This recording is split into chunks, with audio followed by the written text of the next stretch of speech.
Let us continue to discuss units and dimensions chapter.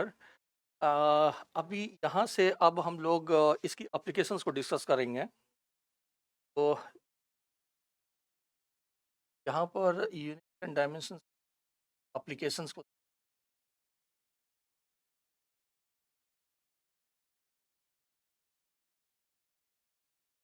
अ, जैसे मान लीजिए पहला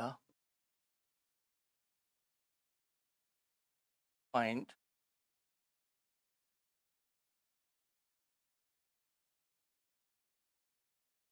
फिजिकल क्वांटिटी नीट को कैसे फाइंड करेंगे हम उसके बेसिस पर देखना चाहते हैं। जैसे मान लीजिए वर्क डन है, वर्क डन की आप डायमेंशंस को कलेक्ट कर लीजिए। That is the force multiplied by distance के बेसिस पर हम इसको ml square and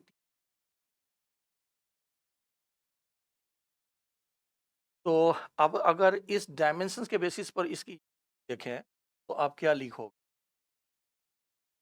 metre square and per second square and ये एसआई यूनिट है। एसआई यूनिट वर्क का, इसको आप अर्ग बोल सकते हैं। एंड अगर सीजीएस यूनिट में करें तो हम नाम centimetre square and per second square लिख सकते हैं। एंड सॉरी, एसआई यूनिट में यहाँ पर मैंने ये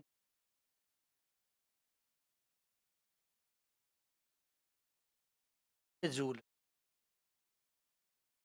and gram centimetre square per second square को आप अर्ग लिख सकते हैं।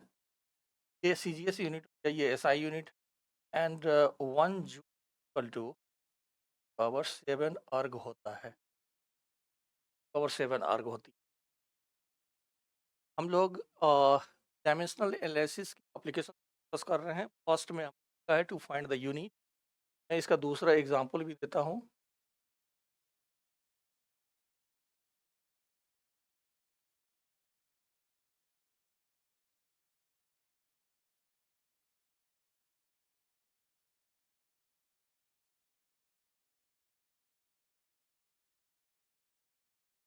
जैसे आपको ग्रेविटेशनल कांस्टेंट वैल्यू सपोज करिए सीजीएस यूनिट दिया हुआ है।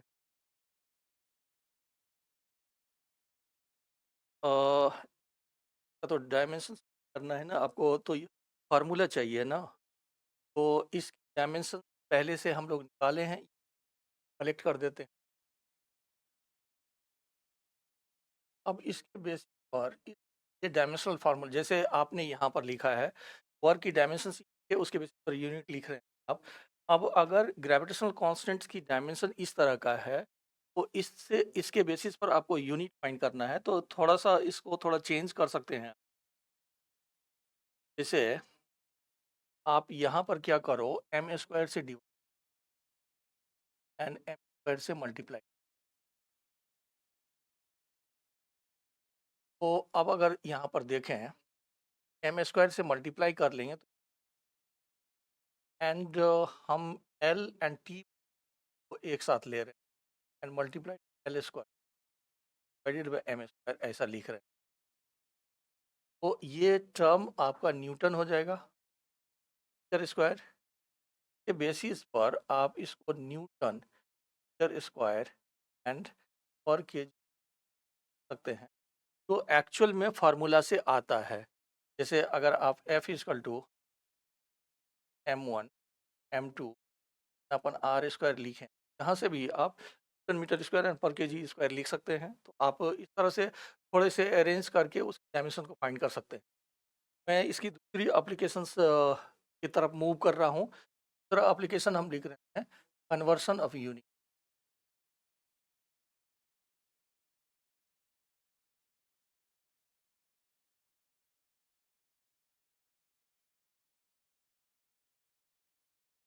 दूसरे केसेस में आप एक सिस्टम ऑफ यूनिट से दूसरे सिस्टम ऑफ यूनिट जाना चाह रहे हैं। जैसे मान लीजिए कि आप 1 kg इक्वल टू 1000 ग्राम लिखते हैं, तो ये नोन है आपको।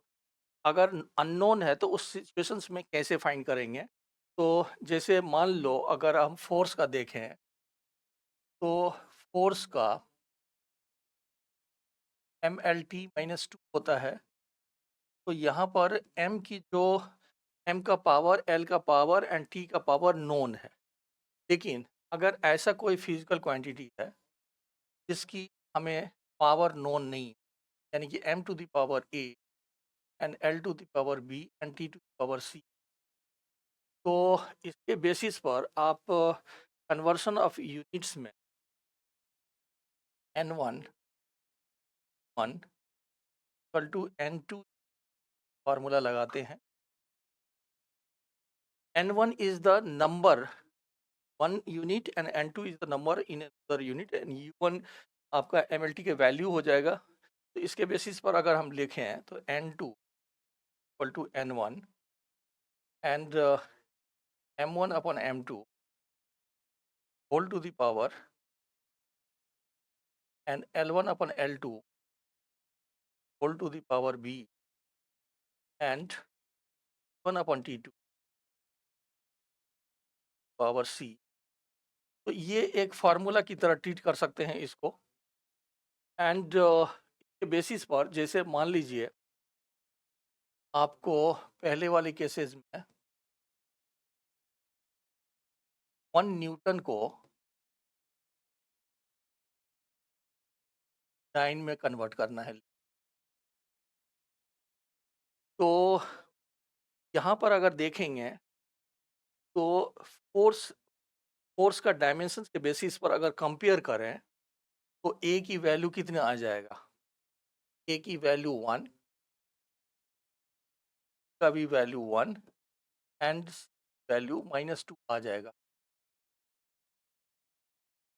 तो अगर हम n2 लिखें, अगर n2 equal to 1 multiplied by m1 की जगह पर हम लिख सकते हैं एंड m2 की जगह पर gram and whole to the power 1, similarly metre by centimetre power 1 and यहाँ पर सेकेंड, दोनों में सेकेंड ही होगा एंड पावर -2। ये टर्म तो 1 हो गया। यहाँ पर आप लिख सकते हैं 10 power 3 gram divided by gram and 10 to the power 2 centimetre divided by centimetre and ये आपका 1 हो गया।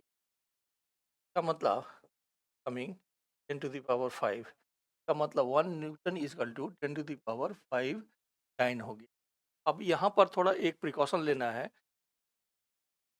जैसे हमें 1 न्यूटन को डाइन में कन्वर्ट करना था, तो ये हमारा n1u1 है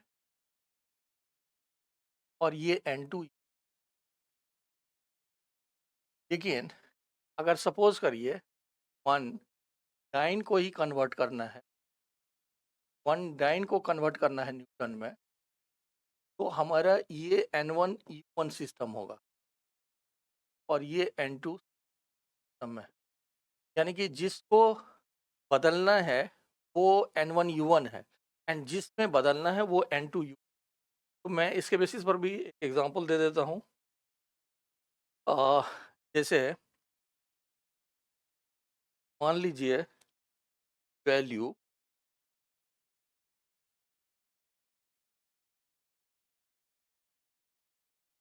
पॉइंट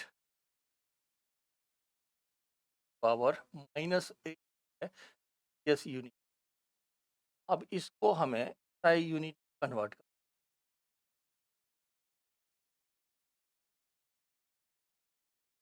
टर्म्स क्लियर है?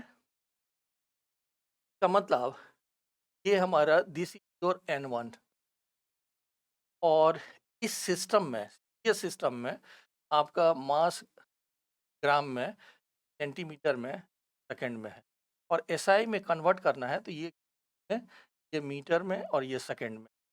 तो यहाँ पर अगर हम लिखें अगर, तो n2 इक्वल टू n1 हमारा है 6.6 टू द पावर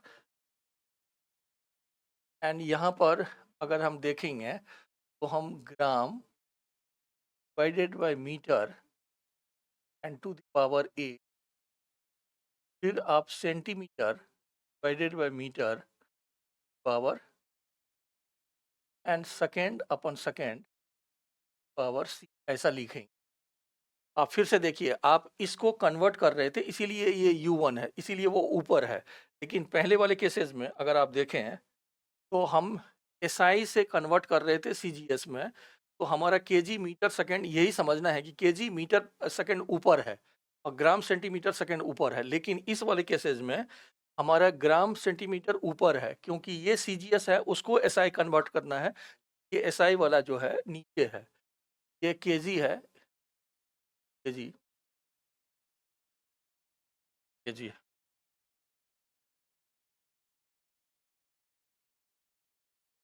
ये ग्राम divided by KG.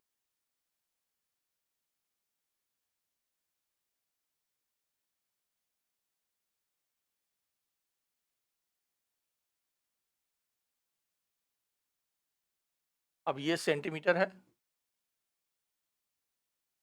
Power B and second by second to the power C है। अब यहाँ पर देखेंगे तो आपको ए बी एंड सी की वैल्यू चाहिए, ए एंड बी एंड सी की वैल्यू चाहिए। तो आप ग्रेविटेशनल कांस्टेंट्स की जो पीछे निकाले हैं, या मैं यहीं पर कर देता हूँ। तो आपको ग्रेविटेशनल कांस्टेंट्स की निकालेंगे तो आप यहाँ पर F equal to m1 m2 whole divided by R square करोगे तो g का कितना हो जाएगा, ml minus 2 multiplied by L square and divided by m square. तो g का डायमेंशन कितना आ जाएगा, m minus 1 L Q and T to power minus 2 dimension आ गया। अब इससे अगर कंपेयर करेंगे तो ए का वैल्यू माइनस 1 हो गया एंड का वैल्यू 3 आ गया। तो इससे कंपेयर करें तो ए का वैल्यू आ गया कितना, -1 का वैल्यू कितना आ गया एंड का वैल्यू -2 आ गया। अब इसके बेसिस पर अगर आप रिप्रेजेंट करें तो n2 इक्वल टू कितना हो गया, 6.68 divide by 10 to the power -8 and A की वैल्यू 1 है। तो मैं यहाँ पर gram power 3 gram and 2 power -1 and centimetre and ये हो गया 10 to the power centimetre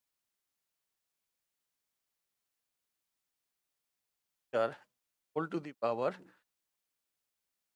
and 1 हो गया, सेकेंड वाली 1।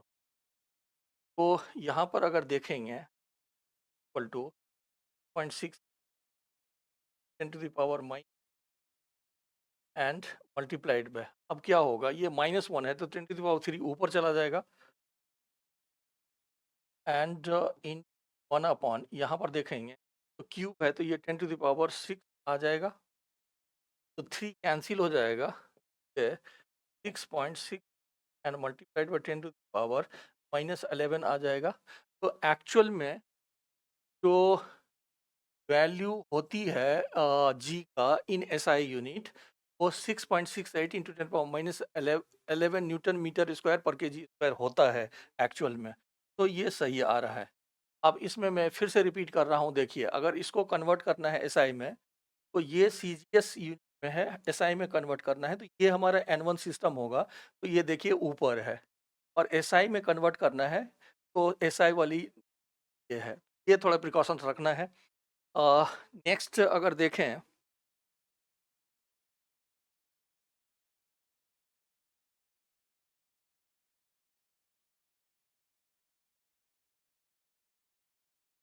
नेक्स्ट में देखिए, ये कह रहा है कि सिस्टम, ये सिस्टम में, इस सिस्टम में फोर्स की मैग्नीट्यूड दिया हुआ है 109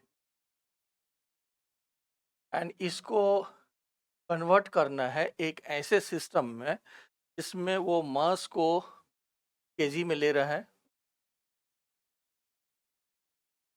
एंड लेंथ को मीटर में ले रहा है एंड टाइम को मिनट में ले। फिर से देखिए, ये कह रहा है कि सीरियस सिस्टम में फोर्स की मैग्नीट्यूड 100 डाइन है। अब इसको कन्वर्ट करना है एक ऐसे सिस्टम में तो वो खुद डिफाइन किया है, तो इसने टाइम को थोड़ा चेंज कर दिया है। तो अब इसमें आप कैसे करोगे? तो यहाँ पर n2 will be equal to n1। n1 की जगह पर हम 100 लेंगे और वो सीजीएस सिस्टम है। यहाँ पर gram divided by K and to the power a and फिर metre divided by metre and to the power b and second divided by minute power. And यहाँ पर देखें अगर, तो फोर्स की डायमेंशन को अगर देखें तो that is ml and t minus 2। तो a का वैल्यू 1 हो गया, b का वैल्यू भी 1 हो गया, c का वैल्यू -2। तो ये आपको जिस फिजिकल क्वांटिटी कन्वर्सन है उस फिजिकल क्वांटिटी डायमेंशंस को कलेक्ट करके ABC की वैल्यू को कलेक्ट करना है और उसके बेसिस पर फाइंड करना है। तो ये हो सकता है। तो यहाँ पर अगर देखें तो n2 इक्वल टू 100 एंड यहाँ पर gram 10 to the power 3 gram, power a का वैल्यू देखिए 1 है and centimetre 10 to the power 2 centimetre and to power 1 है। एंड यहाँ पर अगर देखेंगे तो second divided by and to the power minus. तो यहाँ पर अगर देखें इस 100 multiplied by 1/10 power 3 multiplied by 1/100 and multiplied by, अब ये माइनस है तो ऊपर चला जाएगा, तो ये 3600 ऊपर चला गया। तो यहाँ पर देखें तो ये जीरो हमारा कैंसिल हो गया एंड डबल जीरो कैंसिल हो जाएगा, तो ये 3.6 आ जाएगा। तो मेरे ख्याल से ये कन्वर्शंस बिल्कुल सही है, बढ़िया है। आगे बढ़ते हैं, नेक्स्ट देखते हैं अगर, तो नेक्स्ट में ये कह रहा है कि अगर सपोज करिए कि आपने केल्विन में मेजर किया है टेम्परेचर को, वो x केल्विन है एंड फ़ारेनहाइट, क्वेश्चन यहाँ से ले रहा हूँ, फ़ारेनहाइट में ये x है, यानी कि किसी टेम्परेचर को अगर हम केल्विन में या फ़ारेनहाइट में मेजर करते हैं तो दोनों में वैल्यू सेम आ रहा है x।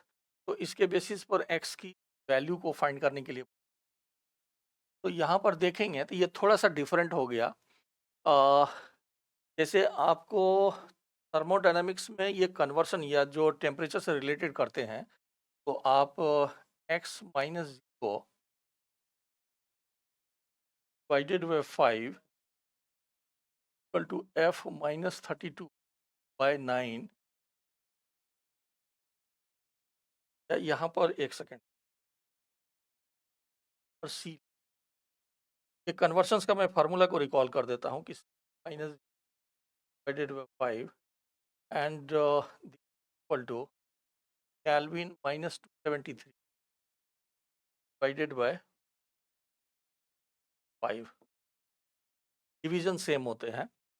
ये आपका डिग्री सी में ये मेल्टिंग पॉइंट है, ये फ़ारेनहाइट में मेल्टिंग पॉइंट है एंड ये केल्विन में मेल्टिंग पॉइंट है। तो इसके रिलेशन निकाल सकते हैं। तो अगर हम इस रिलेशंस को यूज़ कर लें तो इसके बेसिस पर आप क्या लिख सकते हो कि x माइनस 32 डिवाइडेड बाई 9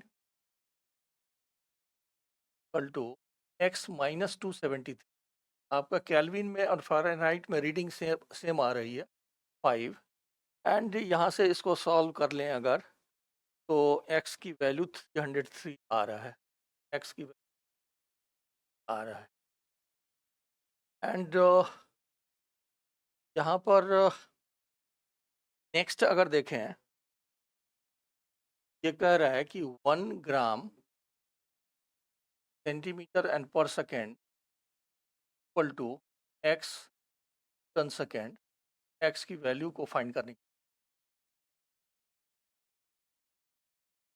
तो यहाँ पर अगर देखें तो 1 gram centimetre and per second को कैसे लिख सकते,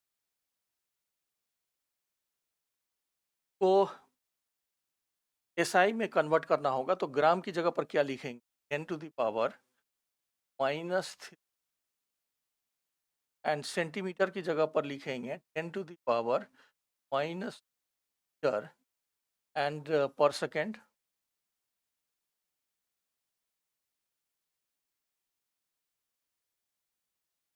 ये क्या हो गया, 10 to the power -5 kg metre and per second. तो आपको न्यूटन सेकेंड में लाना है। आप क्या करो, यहाँ पर सेकेंड से मल्टीप्लाई कर लो, यहाँ पर डिवाइड कर दो, तो ये KG metre per second square, ये टर्म न्यूटन के बराबर हो जाएगा। तो this is 10 to the power -5 ton second में x की वैल्यू 10 टू द पावर -5 आ गई। हम नेक्स्ट एप्लीकेशंस की तरफ बढ़ते हैं। नेक्स्ट एप्लीकेशंस में आप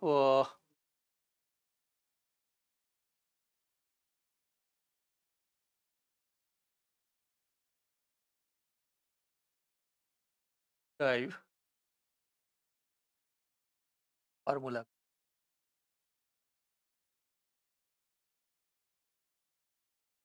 आपको कोई न्यू रिलेशंस कैसे इस्टेब्लिश किया जा सकता है, लेट हम उसकी कंसेप्ट को ले रहे हैं। तो होता क्या है कि रिलेशंस को फाइंड करना है, वो रिलेशंस किस फैक्टर पर डिपेंड करेगा, दैट विल बी के बेसिस पर हम फाइंड करेंगे। जैसे हम सिंपल सा एग्जांपल ले लेते हैं। मान लीजिए कि कोई बॉडी सर्कुलर मोशंस में मास m है और उसकी रेडियस r है। तो ये कह रहा है कि फोर्स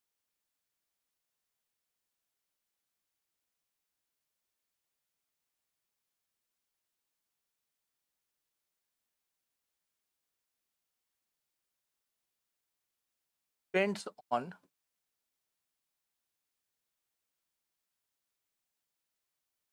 मास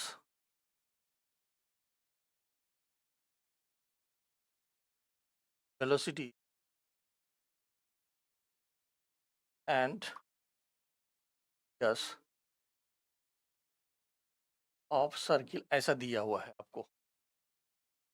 तो लेकिन ये मास के किस पावर पर डिपेंड करता है, वेलोसिटी की पावर डिपेंड करता है, रेडियस के किस पावर पर डिपेंड करता है, ये हमें नोन नहीं है। तो रिलेशंस में हमें वही फाइंड करना है।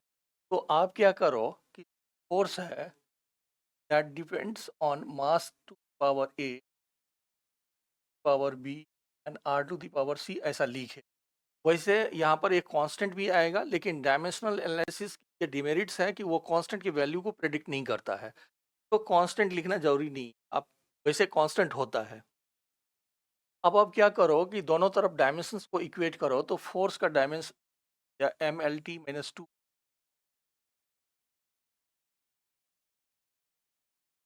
यहाँ पर m to the power a हो गया एंड LT-1 पावर b हो गया and l to the power c हो। अब यहाँ पर कलेक्ट करो तो m पर एक ही पावर रह गया एंड l हो गया b plus c and power -b। तो अब अगर कंपेयर करें इससे, तो a का वैल्यू आ गया 1 एंड -b इक्वल टू -2 का वैल्यू आ गया 2 एंड c इक्वल टू 1 हो गया एंड b 2 है तो c इक्वल टू -1 आ गया। अब जो वैल्यू आपने निकाला है, वो सिस्टम में फिट कर दीजिए। तो m इक्वल टू कितना आ गया, m पावर 1 है एंड v की पावर 2 है एंड यहाँ पर r टू द पावर -1, तो ये हमारा mv² आ जाएगा। तो सेंटीपिटल फोर्स का एक्चुअल फार्मूला होता है। मैं कोई दूसरा एग्जांपल लेता हूँ।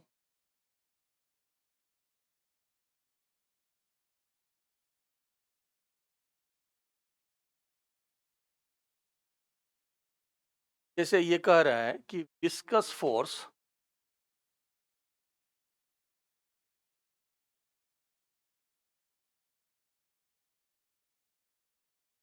डिपेंड्स, ये हमारा फोर्स है, डिपेंड्स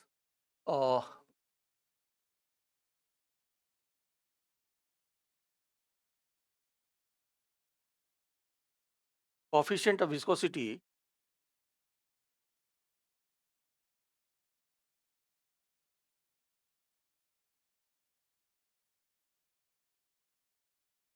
या velocity and radius.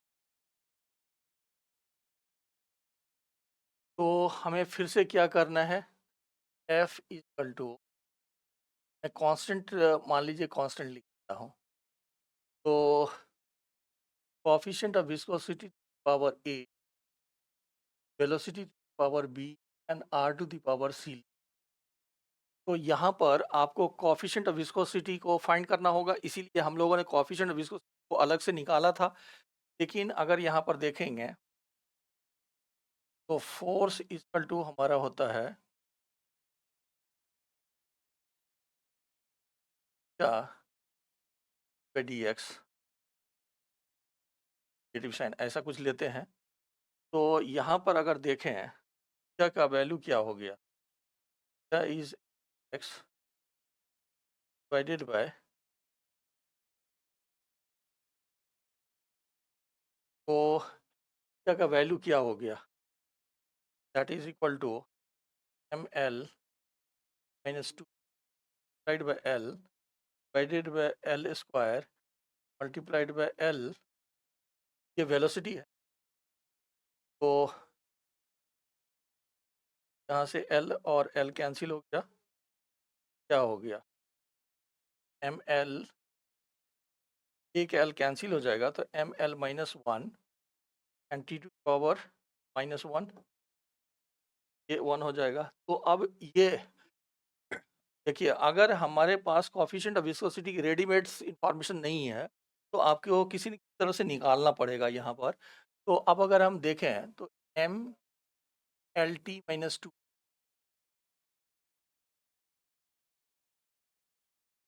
Equal to K and, sorry K मत लिखिए, अभी अभी के को छोड़ दीजिए, ईटा, यानी कि M L -1 and to power A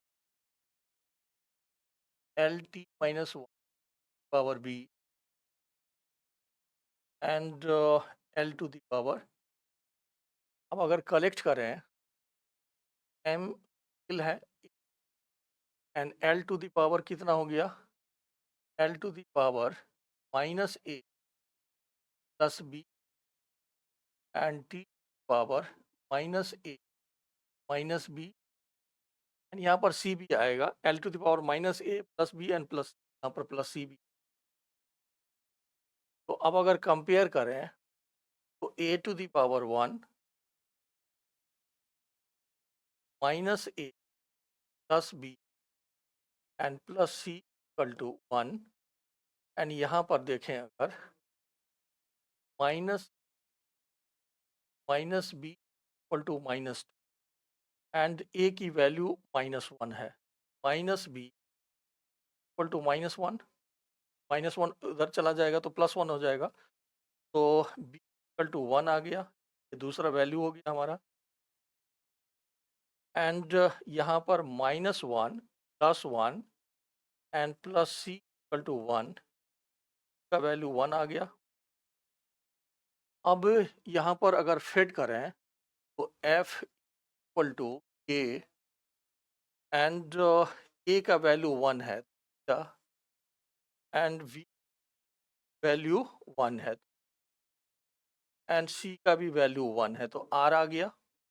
and actual में जो कांस्टेंट है उस एक्चुअल वैल्यू 6 पाई होता है, यहाँ पर F equal to 6 pi R ऐसा लगा सकते हो। तो लेकिन आपको इसी टर्म में आंसर करना है, कांस्टेंट को इन्वॉल्व नहीं करना है।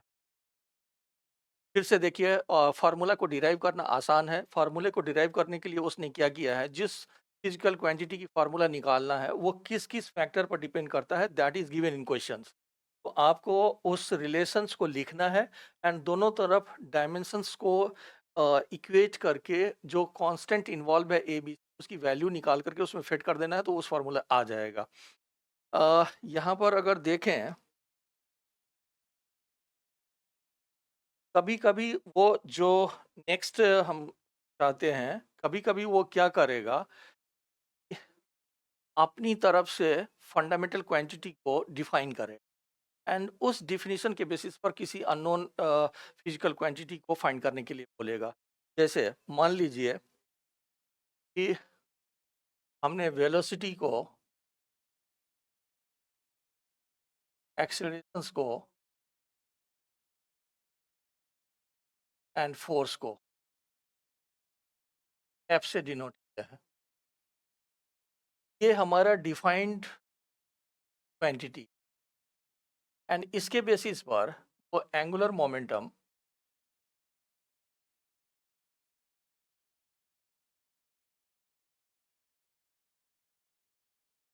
एंगुलर मोमेंटम डायमेंशन को फाइंड करने के लिए बोल रहा है। फिर से देखिए, यहाँ पर एक डिफाइंड आ गया कि उसने वेलोसिटी को v से, एक्सेलरेशन को a से एंड फोर्स को f से डिनोट किया है, और इस डिफिनीशन के बेसिस पर वो एंगुलर मोमेंटम की डायमेंशंस को फाइंड करने के लिए बोल रहा है।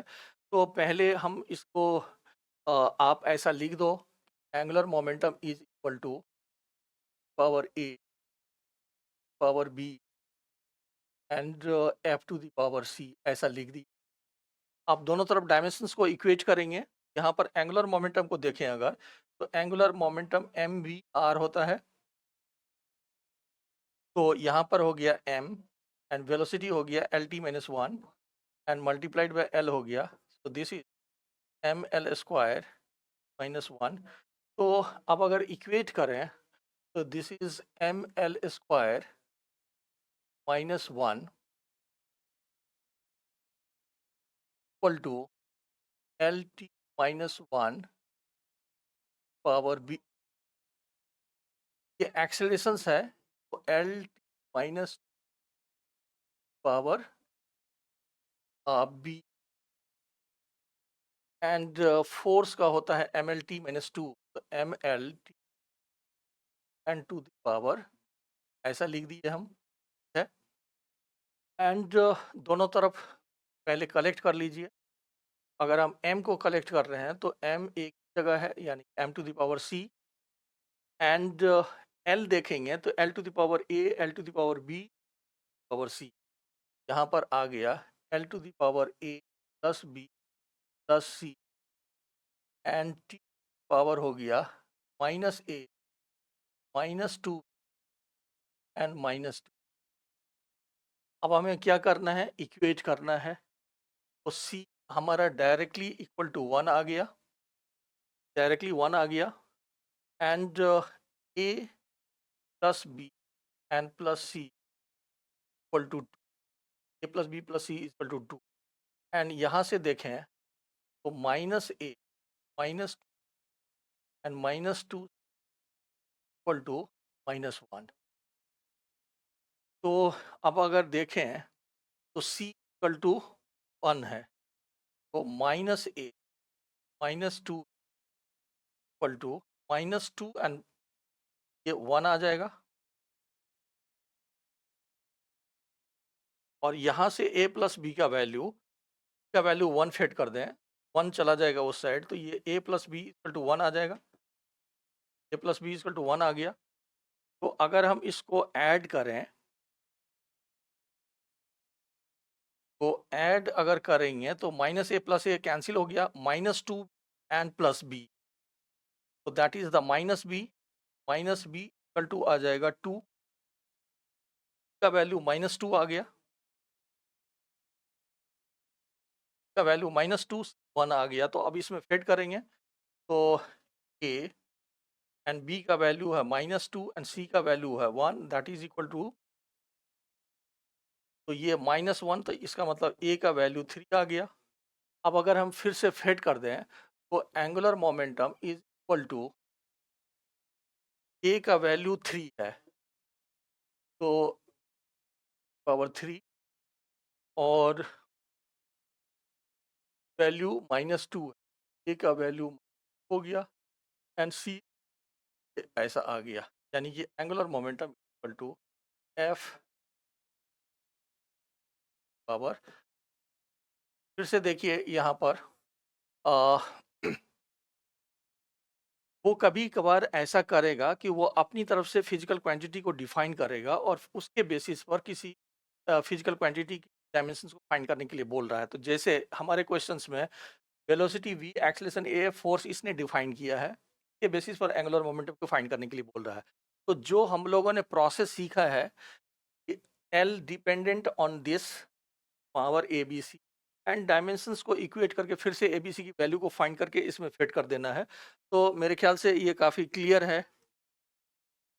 अब यहाँ पर अगर देखें तो हमने क्या किया है, आपको यूनिट्स एंड डायमेंशंस की एक ब्रीफ आइडिया दे दिया कि भाई फंडामेंटल यूनिट्स होते हैं एंड आप डायमेंशंस कैसे लिखते हैं। तो डायमेंशन लिखने के लिए आपको फार्मूला पता होना चाहिए। जैसे जैसे आपकी चैप्टर ग्रो करेगा आपको फार्मूले मिलते रहेंगे तो डायमेंशंस को कलेक्ट कर सकते हैं। जो प्रीवियस ईयर्स क्वेश्चंस में जिस डायमेंशंस को ज़्यादा पूछा गया है उस टर्म्स को हमने कलेक्ट कर दिया है, जैसे magnetic permeability, gravitational constant, coefficient of viscosity, coefficient thermal conductivity, electrical permittivity and so on. And उसके बेसिस पर आपने इसकी एप्लीकेशंस देखा है। तो अगर जेई मेन एंड नीट के एस्पिरेंट्स को देखें तो एक क्विक रिविजन्स ये काफ़ी हेल्पफुल है। अब इसके बेसिस पर हम इसी डायमेंशंस के जेई मेन और नीट्स के अलग अलग प्रीवियस ईयर्स के क्वेश्चंस को डिस्कशन करेंगे। तो ये तो इसके बेसिस पर जो हम डिस्कशन करेंगे तो आपको थोड़ी फैमिलियरिटी बढ़ेगी वहाँ पर, और मेरे ख्याल से ये एग्जामिशंस के लिए, फर्दर एग्जामिशंस के लिए बहुत हेल्पफुल है। तो मैं फिर से स्टूडेंट्स को रिक्वेस्ट करूँगा कि आप इस पहले की तरह चैनल को सब्सक्राइब करते रहिए एंड नेक्स्ट क्लास में प्रीवियस क्वेश्चंस को डिस्कस करेंगे। Thank you.